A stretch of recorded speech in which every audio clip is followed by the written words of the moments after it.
किसी कंपनी का शेयर कितना नीचे गिर सकता है? 10%, 20%, 40%, 60%। ओला इकलौती ऐसी मार्केट में कंपनी है जिसका शेयर 70% तक नीचे गिरा है। क्यों? क्योंकि उसका कस्टमर इतना परेशान है। उसका कस्टमर जो कंप्लेन करता है, उस कंप्लेन की कोई सुनवाई नहीं है। ओला के कस्टमर कहते हैं कि मुझसे 1.5 लाख रुपए लेकर मुझे कागज की नाव पकड़ा दी गई है। मुझसे 1.5 लाख रुपए लेके मेरे हाथ में कागज की नाव पकड़ा दी गई है। यह भविष्य अग्रवाल ने सबका भविष्य खराब कर दिया। फोन करो, रात में 12 बजे गाड़ी बंद हो जाती है बीच जंगल में। इस बीच अगर मुझे कुछ हो जाता है तो उसका जिम्मेदार कौन है? गाड़ी स्पीड में चल रही है, गाड़ी बंद हो जा रही है, मेरा एक्सीडेंट हो जाता है, उसका जिम्मेदार कौन है? मेड इन चाइना लिखा होता है, लेकिन मेड इन चाइना की जगह इधर लिख देते हैं मेड इन इंडिया।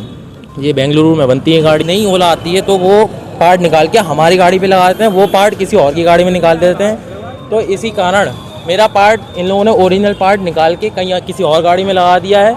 ये बहुत बड़ी बात। और उसके बाद बहुत हम ये रहे कि भैया ओला की अर्थी निकल जाए तो अच्छा है, या अपनी ओला जला दे। ओला जला दे। आप समझिए कस्टमर इस तरह से परेशान। कस्टमर कहते हैं कि मैं अपनी ओला में आग लगा दूंगा, तो वही कोई कस्टमर कहता है कि भविष्य अग्रवाल ने सभी का भविष्य खराब कर दिया है। क्यों? ओला के किसी भी सर्विस सेंटर में आपको 500-600 गाड़ी से कम नहीं मिलेगी, और वो गाड़ियां कोई 1 महीने से, कोई 2 महीने से, कोई 3 महीने से सर्विस सेंटर पर पड़ी हैं। और जो टेक्नीशियन है, जो मैकेनिक है, उसको पता है कि मेरे अलावा इस गाड़ी को कोई संभाल नहीं सकता है। इसीलिए वो जो कंज्यूमर है उसको डेट पे डेट देता है, और जब कोई भी कंज्यूमर साइड से पैसे दे देता है तो मैकेनिक क्या करता है? अगर उसको ऊपर से पार्ट नहीं मिला तो कोई नई गाड़ी खड़ी है या किसी की ठीक गाड़ी खड़ी है, उसका पार्ट निकालकर जिसने पैसा दिया है उसकी गाड़ी में वो पार्ट लगा दिया जाता है। ऐसा कंज्यूमर्स का कहना है, और मैं खुद एक तरीके से ओला कंज्यूमर हूं। मैंने अपनी ओला बेच दी है, लेकिन ओला कंज्यूमर मैं रहा हूं, और 2 महीने 3 महीने तक मैंने भी ओला चलाई है, और 2 से 3 महीने तक सर्विस सेंटर पे जमा रखी है।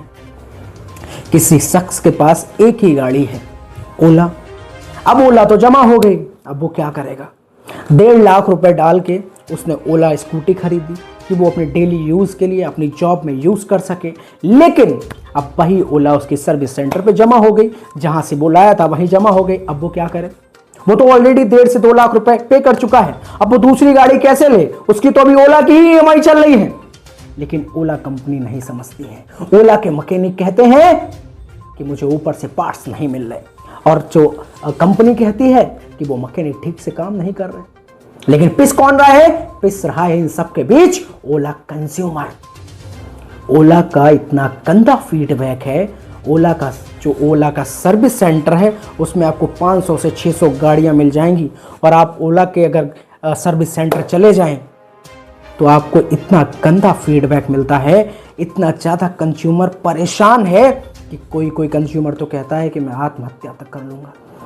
आप समझिए, इतनी ज़्यादा बुरी हालत है। आपका क्या कहना है इस पे? कमेंट बॉक्स में ज़रूर बताइएगा।